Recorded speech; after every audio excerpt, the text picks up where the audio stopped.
ഈശോ മിശിഹായിൽ പ്രിയമുള്ള സ്നേഹിതരെ, നമ്മുടെ നോമ്പുകാല യാത്രയുടെ 5-ാമത്തെ ഞായറാഴ്ചയിലേക്ക് നമ്മൾ പ്രവേശിക്കുകയാണ്. വിശുദ്ധ വാരത്തോട് ഏറ്റവും അടുത്ത ഞായറാഴ്ച. ഈ ഞായറാഴ്ചയെ പൊതുവെ ലാസർ ഞായറാഴ്ച എന്നാണ് അറിയപ്പെടുന്നത്. യോഹന്നാന്റെ സുവിശേഷം 11-ാം അധ്യായത്തില് ഈശോ പുനരുത്ഥാനവും ജീവനുമായ ഈശോ ലാസറിനെ ഉയർപ്പിക്കുന്ന സുവിശേഷ ഭാഗം നമ്മൾ ധ്യാനിക്കുന്നത് കൊണ്ടാകാം ഈ ഞായറാഴ്ച ലാസർ ഞായറാഴ്ച എന്നാണ് അറിയപ്പെടുന്നത്. നമ്മൾ ഈ ഒരു സുവിശേഷ ഭാഗത്തെ നോമ്പ് കാലഘട്ടത്തിന് പുറത്ത് നമ്മൾ ധ്യാനിക്കുമ്പോൾ അവിടെ തെളിഞ്ഞു വരുന്ന ചില ചിത്രങ്ങളുണ്ട്. നമ്മൾ ഒത്തിരി പ്രാവശ്യം ഈ സുവിശേഷ ഭാഗം ധ്യാനിച്ചിട്ടുണ്ടാകാം. പ്രത്യേകിച്ച് നമ്മുടെ പ്രിയപ്പെട്ടവരുടെ മരണസമയത്തൊക്കെയെല്ലാം നമുക്ക് ഈ ഒരു വചനഭാഗം ഈശോയുടെ പുനരുത്ഥാനവും നമുക്ക് പുനരുത്ഥാനത്തിലുള്ള വിശ്വാസമൊക്കെ വർദ്ധിപ്പിക്കുന്ന ആശ്വാസം പകരുന്ന ഒരു സുവിശേഷ ഭാഗമാണ്. നോമ്പ് കാലഘട്ടത്തിന് പുറത്ത് നമ്മൾ ഈ വചനഭാഗം ധ്യാനിക്കുമ്പോൾ തെളിഞ്ഞു വരുന്ന ചില ചിത്രങ്ങൾ. ഒന്നാമതായിട്ട്, മരിച്ച് 4 ദിവസം കല്ലറയുടെ ഇരുളിലായിരുന്ന ലാസർ എന്ന് പറയുന്ന മനുഷ്യൻ, നീ പുറത്തേക്ക് വരിക എന്നുള്ള ഈശോയുടെ വാക്കുകൾ കേട്ട് അവൻ ജീവനിലേക്ക്, വെളിച്ചത്തിലേക്ക് കടന്നു വരുന്നു. രണ്ടാമതായിട്ട്, ഈശോയെ നീ ഇവിടെ ഉണ്ടായിരുന്നെങ്കിൽ എന്റെ സഹോദരൻ മരിക്കില്ലായിരുന്നു എന്ന് സങ്കടത്തോടെ പറയുന്ന മാർത്തയുടെയും മറിയത്തിന്റെയും ജീവിതത്തിലേക്ക് ഈശോയുടെ ഈ അത്ഭുതം അത് ആശ്വാസമായിട്ട് കടന്നു വരുന്നു. മൂന്നാമതായിട്ട്,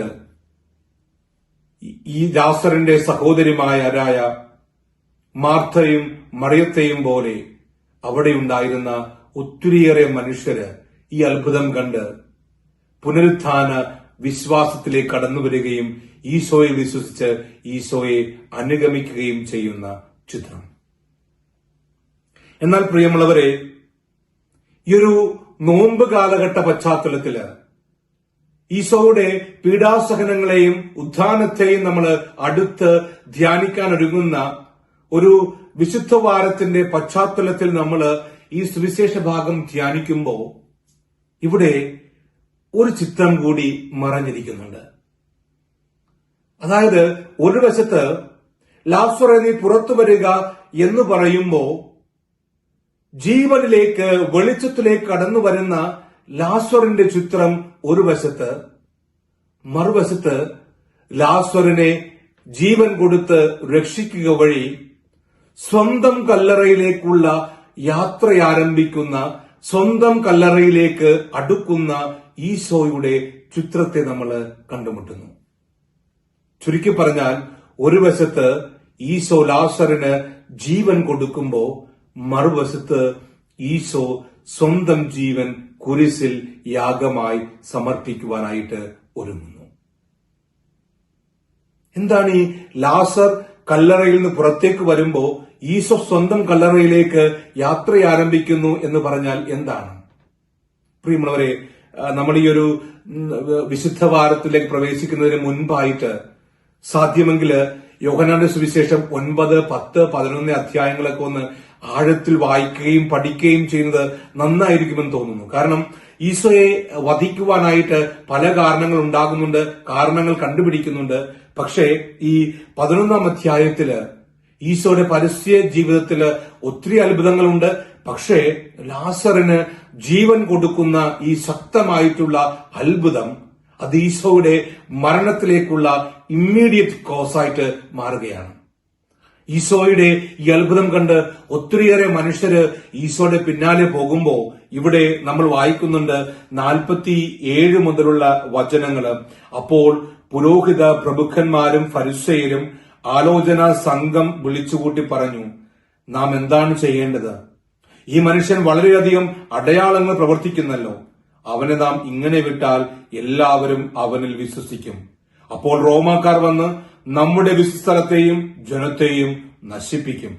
അവരിൽ ഒരുവനും ആ വർഷത്തെ പ്രധാന പുരോഹിതനുമായ കയഫാസ് പറഞ്ഞു, നിങ്ങൾക്കൊന്നും അറിഞ്ഞുകൂടാ. ജനം മുഴുവൻ നശിക്കാതിരിക്കാൻ അവർക്ക് വേണ്ടി ഒരുവൻ മരിക്കുന്നത് യുദ്ധമാണെന്ന് നിങ്ങൾ മനസ്സിലാക്കുന്നില്ലേ? അവൻ ഇത് സ്വമേധയാ പറഞ്ഞതല്ല.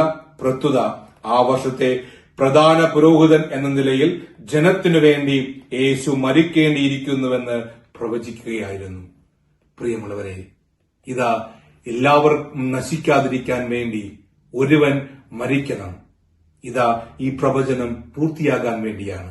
ഇവിടെ ലാസറിനെ ഉയർപ്പിക്കുമ്പോൾ ലാസറിന് വേണ്ടി ഈശോ സ്വന്തം ജീവൻ കൊടുക്കേണ്ട ഒരു സാഹചര്യത്തിലേക്ക് വരികയാണ്.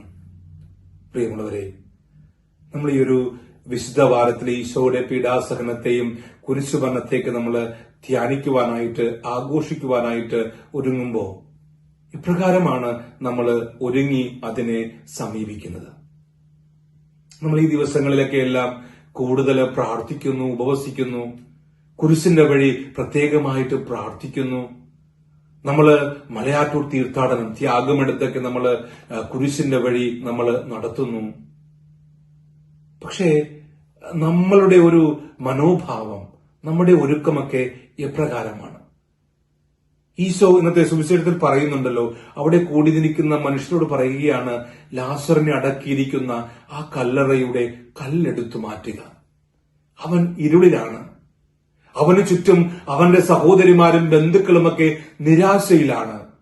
കല്ലറയുടെ കല്ലെടുത്തു മാറ്റുക. അവിടെ കൂടിയിരിക്കുന്നവരുടെ ഹൃദയത്തിലെ നിരാശ, വിശ്വാസമില്ലായ്മ എന്നിവയുടെ കല്ലെടുത്തു മാറ്റുക. നമുക്ക് ഈ ലാസറിന്റെ സ്ഥാനത്ത് നമുക്കൊന്ന് ചിന്തിച്ചാലോ? ഈശോ നമ്മളോട് പറയുകയാണ്, നിങ്ങളുടെ ജീവിതത്തിന്റെ ഇരുളണിഞ്ഞ നിമിഷങ്ങളുടെ കല്ലെടുത്തു മാറ്റുക. ഇവിടെ ഈശോ കല്ലറയുടെ അടുത്തേക്ക് വരുമ്പോ ലാസറിന്റെ സഹോദരിയായിട്ടുള്ള മാർത്ത പറയുന്നുണ്ട്. ഈശോ കല്ലെടുത്ത് മാറ്റാൻ പറയുകയാണ്, മരിച്ചയാളുടെ സഹോദരിയായ മാർത്ത പറഞ്ഞു, കർത്താവെ, ഇപ്പോൾ ദുർഗന്ധം ഉണ്ടായിരിക്കും, ഇത് 4-ാം ദിവസമാണ്. ഒരുപക്ഷെ നമ്മളുടെ മനസ്സിലേക്ക് നമ്മൾ പറയാം, ഇനിയിപ്പോ ഈശോ വന്നിട്ട് കാര്യമില്ല, എന്റെ ജീവിതത്തില് ഇനിയൊന്നും സംഭവിക്കാനായിട്ട് പോകുന്നില്ല, എല്ലാം തീർന്നു, എല്ലാം തകർന്നു എന്ന് ചിന്തിക്കുന്നവരാണെങ്കിൽ, അങ്ങനെ ഒരു മനസ്സോടുകൂടിയാണ് നമ്മളുടെ വിശുദ്ധ വാരത്തില് ഈശോയുടെ പീഡാസഹനത്തെയും കുരിശുമരണത്തെയും ധ്യാനിക്കുവാനായിട്ട് ആഘോഷിക്കുവാനായിട്ട് വരുന്നതെങ്കിൽ ഈശോ പറയുന്നു, മകനെ, മകളെ, നിന്റെ ജീവിതത്തിന്റെ നിരാശയുടെ വിശ്വാസമില്ലായ്മയുടെ കല്ലെടുത്തു മാറ്റുക. ഒരുപക്ഷെ ഞാൻ വിചാരിക്കുകയായിരിക്കാം, എന്റെ ദാമ്പത്തിക ജീവിതം തകർച്ചയുടെ വക്കിലാണ്, ഡിവോഴ്സ് വരെയായി, ഇനി രക്ഷയില്ല, ഞാൻ രോഗത്തിലാണ്, ഇനി മരണം മാത്രമാണ് ആ രോഗത്തിന്റെ അവസാനം എന്ന് വിചാരിക്കുന്നെങ്കിൽ, ഞാൻ രോഗത്താല്, തകർച്ചയാല്, പാപ സാഹചര്യങ്ങൾ, എനിക്ക് ഈ ഒരു പാപത്തിൽ നിന്ന് വിടുതലില്ല, തിരിച്ചു വരവില്ല എന്ന് വിശ്വസിക്കുന്നെങ്കിൽ ഈശോ പറയുകയാണ്, പ്രിയമുള്ളവരെ, ഈശോ നമുക്ക് ജീവൻ നൽകിയത് സ്വന്തം ജീവൻ ബലിയായി കൊടുത്തുകൊണ്ടാണ്, സ്വന്തം രക്തം ബലിയായി കൊടുത്തുകൊണ്ടാണ് ഈശോ നമ്മളെ രക്ഷിച്ചതും നമുക്ക് ജീവൻ നൽകിയതും. എങ്കിൽ നമ്മളോട് ഈശോ പറയുന്നു, നമുക്ക് മാർത്തയുടെ ഒരു മനോഭാവമാണ്, ഇനി സാധ്യമല്ല, 4 ദിവസമായി ദുർഗന്ധമുണ്ടാകാം, അഴിഞ്ഞിട്ടുണ്ടാകാം ശരീരം, ഇനിയൊരു ഉയർപ്പ് സാധ്യമല്ലെന്ന് വിചാരിച്ചെങ്കിൽ ഈശോ അവളോട് പറയുന്ന ഒരു വാക്യമുണ്ട്. യേശു അവളോട് ചോദിച്ചു, വിശ്വസിച്ചാൽ നീ ദൈവമഹത്വം ദർശിക്കുമെന്ന് ഞാൻ നിന്നോട് പറഞ്ഞില്ലേ? പ്രിയമുള്ളവരെ, ഏറ്റവും വലിയ ദൈവമഹത്വമാണ് ഈശോ നമുക്ക് വേണ്ടി സ്വർഗത്തിൽ നിന്ന് മാജിക്ക് കാണിച്ചല്ല നമ്മളെ രക്ഷിച്ചത്. ഈശോ സഹനങ്ങളെയെല്ലാം മാറ്റി നിർത്തിയല്ല നമ്മളെ രക്ഷിച്ചത്, മറിച്ച് സ്വർഗത്തിന്റെ സുഖവും മഹത്വവും എല്ലാം ഉപേക്ഷിച്ച് ഈ ലോകത്തിലേക്ക് വന്ന് നമ്മുടെ സഹനങ്ങളും നമ്മുടെ പാപവും നമ്മുടെ കുരിശുകളും സ്വന്തം ചുമലിൽ ഏറ്റെടുത്ത് അവൻ സ്വന്തം ജീവൻ, സ്വന്തം രക്തം നമുക്ക് നമ്മുടെ ജീവന് വിലയായി കൊടുത്തുകൊണ്ട് നേടപ്പെട്ടവരാണ്, രക്ഷിക്കപ്പെട്ടവരാണ് നമ്മൾ ഓരോരുത്തരും. അതുകൊണ്ട് പ്രിയമുള്ളവരെ, ഈശോയുടെ കുരിശുമരണത്തെയും സഹനങ്ങളെയും ഒക്കെ നമ്മൾ ചുമ്മാ ഇങ്ങനെ ധ്യാനിച്ചു പോകാൻ പാടില്ല. അത് ഈശോയെ മാത്രമായിട്ട് ധ്യാനിച്ചു പോകാൻ പാടില്ല, മറിച്ച് ഈശോ എനിക്ക് വേണ്ടി, എന്റെ പാപങ്ങൾക്ക് വേണ്ടി, എന്റെ ജീവന് വേണ്ടി ഈശോ പീഡകൾ സഹിച്ചു, കുരിശിൽ മരിച്ചു. എങ്കിൽ അവൻ ആ കുരിശുമരണം വഴിയാണ് എന്റെ ജീവൻ രക്ഷിച്ചതെങ്കിൽ പ്രിയമുള്ളവരെ, അവൻ നമ്മുടെ സമീപത്തുണ്ട് നമ്മളെ രക്ഷിക്കുവാൻ, നമ്മളെ നിരാശയിൽ നിന്ന്, പാപത്തിൽ നിന്ന്, രോഗത്തിൽ നിന്ന്, തകർച്ചകളിൽ നിന്ന്, നമ്മുടെ വിശ്വാസമില്ലായ്മയിൽ നിന്ന് നമ്മളെ ഇങ്ങനെ കല്ലുരുട്ടി മാറ്റുക എന്ന് പറഞ്ഞുകൊണ്ട് നമ്മുടെ ഇരുട്ടിന്റെ, വിശ്വാസമില്ലായ്മയുടെ, നിരാശയുടെ കല്ല് മാറ്റി അവൻ നമ്മളെ ഇതാ പ്രകാശത്തിലേക്ക്, ജീവനിലേക്ക് കൈപിടിച്ച് ഉയർത്തുവാനായിട്ട് വരുന്നു. ആ ഈശോയുടെ പീഡാസഹനത്തെയും കുരിശുമരണത്തെയും നമുക്ക് കുറച്ചുകൂടി വിശ്വാസത്തോടുകൂടി, പ്രതീക്ഷയോടുകൂടി നമുക്ക് ആഘോഷിക്കുവാനായിട്ട് ഒരുങ്ങാം. അതുകൊണ്ട് ഈശോ പറയുന്നു, നിന്റെ ജീവിതത്തിന്റെ ഇരുളിന്റെ, നിരാശയുടെ, പാപത്തിന്റെ, വിശ്വാസമില്ലായ്മയുടെ കല്ലെടുത്തു മാറ്റുക. അവൻ നിന്റെ അരികിലുണ്ട്.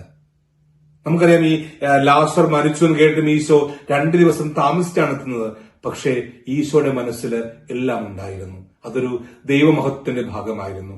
പ്രിയമുള്ളവരെ, ഇത്രയും നാള് നിരാശയിലായിരുന്നു, രോഗമായിരുന്നു, കുടുംബ ബന്ധങ്ങൾ തകർന്നു, ജീവിതത്തിൽ ക്ഷമിക്കാൻ പറ്റാത്ത അവസ്ഥ, ഈഗോ വർക്ക് ചെയ്യുന്ന അവസ്ഥ, മനസ്സിലാക്കാൻ കഴിയാത്ത അവസ്ഥ, ദാമ്പത്തിക ജീവിതത്തിലെ അകൽച്ചകള്, വിള്ളലുകള്, രോഗങ്ങള്, നിരാശകള്, കടബാധ്യതകള്, എന്തുമാകട്ടെ, കല്ലെടുത്തു മാറ്റുക. നിരാശയുടെ, വിശ്വാസമില്ലായ്മയുടെ കല്ലെടുത്തു മാറ്റുക. പുനരുത്ഥാനവും ജീവനുമായ കർത്താവിത നമ്മുടെ അരികിലുണ്ട്. അവൻ നമ്മളെ പ്രകാശത്തിലേക്ക്, ജീവനിലേക്ക് ഉയർപ്പിക്കും. ദൈവം നമ്മളെ സമർത്ഥമായി അനുഗ്രഹിക്കട്ടെ.